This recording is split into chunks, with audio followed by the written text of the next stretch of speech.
तो आदाब, नमस्कार, गुड इवनिंग, सत श्री अकाल। एक बार फिर आप तमाम लोगों का स्वागत है क्राइम तक की कहानी के एपिसोड में। उम्मीद है पूरी फैमिली अच्छी होगी, अपना ख्याल रख रही होगी। 3 लड़कों की मिस्ट्री और इस केस की पूरे इन्वेस्टिगेशन में टूटी कड़ियाँ, यही इस वक्त सुर्खियों में है। कैसे, पूरी कहानी के जरिए आपको बताता हूँ। इस साल 24 फरवरी से पहले अतीक अहमद कहीं सुर्खियों में नहीं था। वजह यह थी कि 2019 में जब उसको प्रयागराज की नैनी जेल से सुप्रीम कोर्ट के ऑर्डर पर अहमदाबाद की साबरमती जेल भेजा गया, तो उसके बाद वो वहीं जेल में पड़ा हुआ था और उसको इस बीच में लाया भी नहीं गया था और वो भी जेल में आराम से रह रहा था। तो उसकी कहानी एक तरह से सो रही थी। तो अतीक अहमद के नाम का कोई चर्चा नहीं था। इधर 2021 में, मतलब से 2 साल पहले, बांदा जेल में 2 लड़कों की मुलाकात होती है और ये दोनों लड़के जो थे वो थे लवलेश और सनी। ये दोनों एक दूसरे को जानते नहीं थे। दोनों वहाँ मिलते हैं, जेल में रहते हैं, फिर दोनों रिहा होते हैं और दोनों जुदा हो जाते हैं। वहाँ पे भी कहानी ख़त्म। अब एक तीसरा लड़का है जो अपने गांव से इधर उधर भटकता रहता है, फिर दिल्ली आता है, फिर अलग अलग शहरों में जाता है और आखिर में वो प्रयागराज पहुँचता है। वहाँ एक खाने पीने के होटल में वो छोटी मोटी नौकरी कर लेता है और वहीं काम करता है, कुछ वक्त रहता है, फिर वो भी प्रयागराज छोड़ देता है और वो भी अब गायब। तो एक साथ 3 कहानियां चल रही हैं। एक खामोश कहानी, अतीक अहमद साबरमती जेल में और यहाँ कोई सुर्खियों में नहीं, कोई चर्चा में नहीं। 19 से 23 हो गए। उधर 2 लड़के मिले, जेल में मिले, जेल से रिहा हुए, फिर जेल से जुदा हुए। इधर तीसरा प्रयागराज में आया, कहाँ से कैसे आया और फिर वहाँ से भी निकल गया। अब इसके बाद 24 फरवरी की तारीख आती है। प्रयागराज में एक शूट आउट होता है। उमेश पाल को कई लोग घेर कर गोली मारते हैं, बम मारते हैं। साथ में 2 पीएसओ की भी मौत होती है। अब इसके बाद वीडियो सामने आता है जो आप तमाम लोगों ने देखा। उस वीडियो के बाद ये पूरी सुर्खियों में कहानी आती है और फिर उमेश पाल शूट आउट में सीधे सीधे अतीक अहमद का नाम आता है। और उसकी वजह भी है क्योंकि जिस राजू पाल एमएलए का मर्डर हुआ उसमें उमेश पाल चश्मदीद और उमेश पाल और अतीक की दुश्मनी ज़माने को मालूम थी। उमेश पाल ने कई बार पुलिस में रिटर्न में भी दिया था। तो उमेश पाल की मौत का मतलब है कि सीधे सीधे अतीक पर उंगली उठना। तो 24 फरवरी के बाद या 24 फरवरी की रात तक ही अतीक अहमद का नाम 3 साल की खामोशी के बाद अचानक सुर्खियों में आता है। अब यह है कि इस पूरे शूटआउट के पीछे अतीक अहमद और बाकी जो शूटर हैं वो सारे उसके ही शूटर थे लगभग, जितने उसमें तस्वीर में दिखाई दिए थे। अब पुलिस इन्वेस्टिगेशन करती है। पहले एक शूटर का एनकाउंटर होता है, फिर बाकी चीज़ें चलती रहती हैं।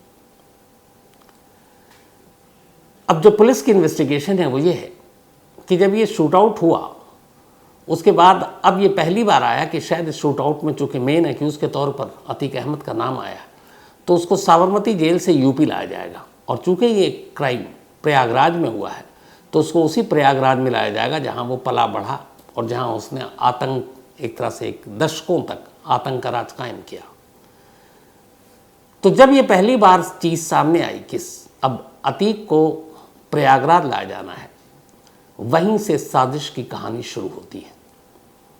जो लोग अतीक से बदला लेना चाहते थे, उसको मारना चाहते थे, ये जो भी इसके पीछे की साजिश थी, उन्हें अब पता था कि अतीक आज नहीं तो कल अहमदाबाद की सुरक्षित साबरमती जेल से निकालकर उसे यूपी लाया जाएगा। और यूपी में ख़ासतौर पर प्रयागराज में कहीं ना कहीं ऐसा चांस मिलेगा जिससे उस पर हमला किया जा सकता है।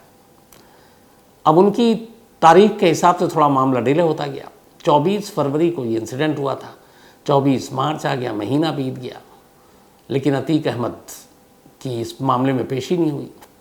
26 मार्च को पहली बार पेशी हुई तो वो उमेश पाल की किडनैपिंग केस में, जिसमें उम्र कैद की सज़ा हुई, और फिर 27 मार्च को अतीक लौट गया। लेकिन 27 मार्च को ये तय हो गया था कि अतीक अहमद को एक बार दोबारा प्रयागराज आना है और इस बार उसी उमेश पाल के मर्डर के केस के सिलसिले में पूछताछ करने के लिए उसको लाया जाना है, जिसमें उसको अभी उम्र कैद की सज़ा हुई है। तो अतीक 27 मार्च को लौट चुका था अहमदाबाद। अब जिन लोगों को अतीक पर हमला करना था उन्हें अंदाज़ा हो गया कि अगले कुछ दिनों में अतीक को यहाँ दोबारा आना है और इसी के बाद ये सारे जो गैंग है ये एक्टिव हुए। अब जो पूरी पुलिस की कहानी है, मैं पुलिस की कहानी के ही जरिए आपको भी बता रहा हूँ। तब उसमें दो लड़के, एक लवलेश तिवारी और दूसरा मोहित उर्फ सनी, ये बांदा की जेल में बंद थे 2021 में, और यहीं उन दोनों की पहली मुलाकात हुई थी। इससे पहले ये दोनों एक दूसरे को जानते भी नहीं थे। फिर बाद में दोनों की ज़मानत हुई, दोनों ज़मानत पर रिहा हुए और बाहर आ गए, और दोनों अपने अपने अलग हो गए रास्ते। उसके बाद से अभी तक कहीं लिंक नहीं जुड़ा है कि दोनों की फिर मुलाकात हुई 2021-22 में, और हुई तो कितने बार। इधर जो तीसरा है मौर्य, ये वहीं इधर उधर रहा, लेकिन इन दोनों के साथ उसके कोई लिंक के अभी तक सबूत नहीं आए, उन दोनों लड़कों लवलेश और सनी के साथ। ये अपने गांव में था, अभी इस अप्रैल की बात कर रहा हूँ। 9 अप्रैल को ये अपने घर वालों को ये कहता है कि उसे अपने एक दोस्त की शादी में जाना है, और ये भी चूँकि थोड़ा आवारा किस्म का था, अक्सर घर से बाहर रहता था, तो मैं जा रहा हूँ, एक आध हफ्ते के बाद लौटूंगा। तो मौर्य 9 अप्रैल को अपने गांव से निकल गया और चला गया। घर वालों को यही मालूम था कि शादी में है। घर वालों को पहली बार उसकी सच्चाई तब पता चली जब उन्होंने 15 या 16 अप्रैल को, बल्कि 16 अप्रैल की सुबह टीवी पर देखा मौर्य को। तो उन्हें लगा कि ये क्या है, ये तो शादी में गया था दिल्ली, ये प्रयागराज में पुलिस ने इसको कैसे पकड़ा, और ये अतीक और अशरफ को गोली चलाने वालों में कैसे। तो उन्हें भी बड़ी हैरानी हुई। खैर, तो अभी शादी के लिए निकला था बोलकर, वो दोनों उधर प्रयागराज पहुंचे और ये तीनों कैमरे पर ही कत्ल करते हुए पकड़े गए। तो दो लड़कों की कहानी अलग, दोनों बांदा जिले में मिले थे, उसके बाद बाहर आए, लेकिन उनमें कभी दोस्ती नहीं रही, दोनों अलग अलग रहे। इधर तीसरा, इसका कोई उन दोनों से लिंक नहीं। तो फिर ये तीनों एक ही टारगेट के लिए इकट्ठा कब हुए और कैसे हुए, यही यूपी पुलिस की और एसटीएफ की इस वक्त जांच है जो चल रही है। तो उसमें से जो इनपुट निकल कर आ रहे हैं वो ये है कि अभी तक की पूछताछ में जो पता चला है वो ये है कि इसी अप्रैल में जब दूसरी बार अतीक अहमद को लाया गया प्रयागराज उमेश पाल मर्डर केस के सिलसिले में पूछताछ के लिए, तो ये लोग उससे पहले दिल्ली में थे, तीनों लड़के, और तीनों पहली बार दिल्ली में इकट्ठा हुए। दिल्ली में ये रहे, दिल्ली में सारी साजिश रची गई। उसके बाद ये लोग दिल्ली से प्रयागराज पहुंचते हैं। प्रयागराज में एक होटल में तीनों एक साथ ठहरते हैं। जो पूरी छानबीन और अब तक की पूछताछ है उसमें यह है कि कहीं भी इससे पहले तीनों करीब नहीं आए थे। 2 ज़रूर थे, बांदा में मिले थे, पर इस तीसरे का क्या रोल, इसलिए कि तीसरा इन्हें जानता भी नहीं था। वो प्रयागराज ज़रूर गया था और वहाँ पे किसी होटल में अपना काम वाम करता था छोटे मोटे। और इससे पहले ये दोनों भी प्रयागराज आए, और वो प्रयागराज इसी दौरान आए जब ये उमेश पाल शूट आउट हुआ उसके बाद। और प्रयागराज आने के बाद ये भी अभी कड़ी टूटी हुई है कि उन दोनों की मौर्य से मुलाकात हुई कि नहीं हुई। लेकिन अभी तक की जो है कि फिर वो दोनों वहाँ से दिल्ली आए, मौर्य भी दिल्ली आया, ये दिल्ली में मिले, और दिल्ली में मिलने के बाद फिर ये लोग प्रयागराज पहुँचे। प्रयागराज जाने के बाद अब तीनों साथ थे, और इसके आगे की कहानी जो है वो आपको मैंने डिटेल में बता रखी है कि फिर कैसे शूट आउट हुआ। अब तफ्तीश में दूसरी चीज़ ये भी आई है कि इन 3 लड़कों में से जिन्होंने अतीक और अशरफ पर गोली चलाई, 2 के हाथ में वो जिगाना पिस्टल थी, महंगी वाली, जो 6-7 लाख रुपए जिसकी कीमत है। इनके पिछले 2-3 साल के जो बैकग्राउंड को चेक किया गया तो इनके पास कायदे से इतने कपड़े नहीं हैं कि ये कुछ अच्छी अच्छी चीज़ें भी ख़रीद सकें और महंगे होटलों में रह सकें, अच्छा खाना खा सकें। सभी क्रिमिनल और आवारा टाइप के। तो अब 6-7 लाख रुपए की पिस्टल खरीदने के लिए पैसे कहाँ से आए? तो पुलिस की जानकारी के हिसाब से जो कुछ हुआ दिल्ली में हुआ, फिर इनको दिल्ली में ही प्लानिंग समझाई गई, फिर इसके बाद इनको पिस्टल मुहैया कराई गई, और इसके बाद उन्हें यहाँ से प्रयागराज भेजा गया। अब इनसे जो पूछताछ में और चीज़ें आई हैं, अगर 2 को छोड़ दे सनी के अलावा, तो उनका किसी गैंगस्टर से कोई कनेक्शन नहीं निकल कर आया। जो अभी तक बात हो रही है कि किसी बड़े गैंगस्टर के साथ मिली भगत हो और उसके बाद अतीक और अशरफ से उनकी दुश्मनी और उन्होंने बदला लिया हो, तो अभी तक किसी गैंगस्टर के साथ इनका कोई कनेक्शन नहीं आया, सिवाय सनी के जो भाटी के साथ जिसका रिश्ता देखा गया था और उसके अलावा और किसी के साथ नहीं था, तो इकलौता भाटी का नाम आया। अब पूछताछ जब हुई तो उसमें कुछ और चीज़ें निकल कर आई। ये तीनों अभी लगातार पिछले 2-3 महीनों में और उससे पहले इन्होंने टीवी पर, अखबारों में Sidhu Moosewala shoot out case भी देखा था और उसकी खबरें पढ़ी, सुनी, देखी, और उसी चक्कर में इन्होंने लॉरेंस बिश्नोई को भी सुना, देखा, पढ़ा। और कहते हैं कि इनमें से एक कम से कम वो लॉरेंस बिश्नोई को फॉलो करना चाहता था। वो चाहता था कि मैं लॉरेंस बिश्नोई जैसा बनूं। मैं जेल में भी, आजकल सोशल मीडिया के चक्कर में क्राइम को जिस तरीके से ग्लोरीफाई और बाकी चीज़ें खुद किया जा रहा है, वो बहुत सारे नौजवानों को गुमराह भी कर रहा है, भटका रहा है। उन्हें लगता है कि यार ये शानदार ज़िंदगी है, जेल में भी देखो फ़ोन पे, सोशल मीडिया, फेसबुक, इंस्टा पे इनकी तस्वीरें लोड होती हैं, लोग इनको फॉलो करते हैं, इनके चाहने वाले हैं, और क्या ठाठ से रहते हैं, क्या इनकी शान बान है। तो उसको देख के बहुत सारे लोग गुमराह हो रहे हैं। तो इनमें से एक था जो लॉरेंस बिश्नोई को फॉलो कर रहा था कि मुझे भी ऐसा बनना है। अब एक गैंगस्टर भाटी को छोड़ दें तो बाकी का किसी के साथ कनेक्शन नहीं है। तीनों का आपस में मिलना, इसकी कड़ियाँ पुलिस जोड़ नहीं पा रही है। तीनों का मकसद, क्योंकि वो बड़ा अजीब सा लग रहा है कि हमें नाम कमाना था या कुछ बड़ा बनना था, वो भी इनके हिसाब से, क्योंकि ये इन तीनों के बारे में एक जो सबसे चीज़, आजकल ऐसे जो लोग आते हैं वो अपना नाम कमाने के लिए सोशल मीडिया और इनका बहुत सहारा लेते हैं। इन तीनों के सोशल मीडिया में भी ऐसी कोई चीज़ नहीं निकली, बल्कि इनमें से एक तो शायद इस्तेमाल भी नहीं करता है।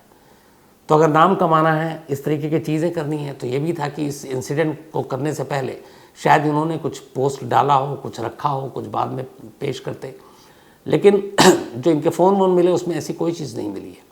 तो इसीलिए पुलिस उलझी हुई है कि एक तो तीनों को आपस में रिश्ता कैसे मिला है, तीनों एक दूसरे से अनजान है एक तरह से, तीनों के पास पैसे नहीं, फिर भी महंगी पिस्टल लेकर आए हैं, और इंटेंशन क्या है, मकसद क्या है, वो क्लियर नहीं है। लेकिन एक चीज़ क्लियर है और वो ये है, और यहीं से फिर कहानी और पलट रही है और कड़ियाँ और मतलब टूट रही हैं। वो ये कि अगर जिसने भी पिस्टल दिया, जिसने भी इन्हें ठहराने, पैसे, सब कुछ दिए, वो कौन है, वो मास्टरमाइंड कौन है, इनके पीछे का वो शख्स कौन है, और उसके तार किन किन लोगों से जाकर मिलते हैं। तो इन तीनों के पीछे वाले शख्स को एक बार अगर पकड़ लिया गया या उसका नाम का खुलासा हो गया, तो फिर मुझे लगता है पूरी कहानी खुल जाएगी। लेकिन पुलिस अभी इन्हीं तीनों की टूटी कड़ियों को जोड़ने में नाकाम रही है। अभी तक पूछताछ करके ये जो मकसद है और जो ये मोटिव बता रहे हैं वही गले नहीं उतर रहा है। तो मुझे लगता है आने वाले कुछ दिनों में शायद आपके पास ये खबर आए कि इन तीनों के पीछे जो कौन था या कोई था, उसके भी नाम का खुलासा हो जाए। इस दौरान अब अतीक की मौत के बाद कुछ ऑडियो भी सामने आए।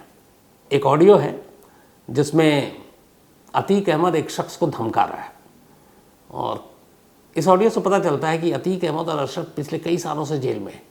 इस दौरान में कई जेल बदले गए। पहले देवरिया जेल में था जहां इसको बाद में वहां ले जाया गया, नैनी जेल। बहुत सारे लोगों ने अभी इसी बीच में याद आया कि इसको साबरमती जेल क्यों भेजा गया था, इसकी कहानी क्या थी। आप में से बहुत सारे अपने क्राइम तक फैमिली मेम्बर ने पूछा था। तो इसकी कहानी ये थी कि 2018 की बात है। 2018 में जो अतीक है ये यूपी के बांदा, बल्कि देवरिया जेल में बंद था, और एक रोज़ उसी देवरिया जेल में एक शख्स को लेकर आया जाता है। लखनऊ में एक बिजनेसमैन को किडनैप करते हैं अतीक के लोग, उसको गाड़ी में बिठाते हैं और लखनऊ से करीब 300 किलोमीटर दूर उसको गाड़ी में डालकर किडनैप करके सीधे पहुंचते हैं देवरिया। देवरिया में किसी ऐसी वैसी जगह नहीं ले आते हैं, बल्कि एक जो किडनैप जिसको किया है उस शख्स को सीधे देवरिया की जेल में लेकर पहुंचते हैं, और उस जेल में अतीक अहमद बंद था, उसका बेटा बंद था। अब उस बिजनेसमैन को जेल के अंदर लाया जाता है, इसका मतलब है जेलर भी मिला हुआ है। अंदर लाने के बाद उसकी खूब पिटाई होती है। उस बिजनेसमैन का नाम था मोहित जायसवाल, और उससे कुछ सादे कागज़ पे साइन कराए जाते हैं, कुछ प्रॉपर्टी और बाकी चीज़ों के, और वहाँ उसकी खूब पिटाई होती है, और उस पिटाई में उसकी एक उंगली भी टूट जाती है। और भरपूर पिटाई और फिर धमकी के बाद उसको जेल से बाहर भेज दिया जाता है। मोहित जायसवाल बाहर आता है और फिर पुलिस में कंप्लेंट करता है। इधर कंप्लेंट करता है, इधर सरकार को ये बात पता चलती है। तो सरकार कहती है कि नहीं, ये जेल चूँकि देवरिया में लगता है इसका दबदबा है, तो उसको देवरिया जेल से बाहर निकालो। अब अतीक अहमद को देवरिया जेल से निकालकर बरेली जेल भेजने की तैयारी हो गई और हुक्म आ गया। जैसे ही ये बात बरेली जेल के जेलर को पता चली 2018 में, जेलर साहब की हवा ख़राब हो गई, और ये रिकॉर्ड पे है सब। बरेली जेल के जेलर ने कहा कि आप कुछ भी करा लीजिए या कुछ कर लीजिए, अतीक अहमद को मेरे जेल में मत भेजिए, मैं अपनी जेल में इसको रख नहीं पाऊंगा। और उसने हाथ खड़े कर लिया अतीक को अपनी जेल में रखने से। ये पहला मामला होगा इस देश में जब एक जेल के जेलर ने एक कैदी को अपनी जेल में रखने से मना कर दिया सिर्फ इसलिए कि पता नहीं वो इस जेल में आके क्या करेगा। तो अब जब बरेली जेल के जेलर ने हाथ खड़े कर लिए तो सरकार के सामने अजीब दुविधा कि अब क्या करें। अब उसको देवरिया जेल में रख नहीं सकते थे, तो फिर ये हुआ कि चलो इसको प्रयागराज की नैनी जेल में भेज देते हैं। इसके बाद अतीक को प्रयागराज की नैनी जेल में भेजा गया। इधर जो मोहित जायसवाल का मामला था देवरिया जेल में पिटाई के, वो मामला और बहुत सारे केस अतीक के ऑलरेडी सीबीआई देख रही थी, सुप्रीम कोर्ट पे पहुंच गया। तब सुप्रीम कोर्ट ने इस देवरिया जेल में जो कुछ हुआ उसको देखते हुए एक ऑर्डर पास किया और कहा कि अतीक का यूपी के जेलों में जो है ना वो पूरी तरह से आतंक है और इस राज है, वो जो चाहता करता है। क्योंकि एक शख्स को किडनैप करके आप जेल में उठवा के आप बुला रहे हो और वहाँ पिटाई कर रहे हो, तो आप अंदाज़ा लगाइए कि उसका जेल के अंदर क्या आतंक होगा। तो इसीलिए सुप्रीम कोर्ट ने कहा कि यूपी के जेल में रखने का कोई मतलब नहीं है, क्योंकि वहाँ पे अतीक की अपनी जो है मनमानी चलेगी। तब सुप्रीम कोर्ट ने कहा इसको यूपी के बाहर भेजा जाए। और फिर उसी आदेश के बाद 2019 में अतीक अहमद को यूपी के जेल से बाहर निकालकर अहमदाबाद की साबरमती जेल में भेजा गया और तब से पिछले 4 सालों से वो वहीं रह रहा था। मौत से पहले तक 15 अप्रैल की रात 10:30 से पहले तक अतीक अहमद का आखिरी पता साबरमती जेल अहमदाबाद भी था, तो इसीलिए उसको वहाँ भेजा गया था। तो अब देखिए ये टूटी कड़ियाँ कब जुड़ती हैं और जो मास्टरमाइंड है कौन है क्या है उसका नाम कब आता है। जो अशरफ ने बंद लिफाफे में एक नाम लिखा है एक पुलिस अफसर का, वो लिफाफा भी कब खुलता है, वो लिफाफे में नाम क्या सुप्रीम कोर्ट से बाहर आएगा, इलाहाबाद हाई कोर्ट से आएगा, या सीएम ऑफिस यूपी से आएगा, कहाँ से आएगा, या वकील के थ्रू आएगा। तो अभी सारी ऐसी चीज़ें हैं जो बहुत सारे सवाल हैं जिनके जवाब मिलने बाकी हैं। जैसे जैसे आते जाएंगे मैं आप तक पहुँचाता जाऊँगा और कोशिश ये भी करूँगा कि अब जल्द ही पुरानी जो कहानियाँ उसके ढर्रे पर लौटूँ। तो फिलहाल कहानी में आज इतना ही। अब आपसे मुलाकात होगी कल रात 9 बजे किसी नई कहानी के साथ। तब तक अपना ख्याल रखिएगा। Thank you very much.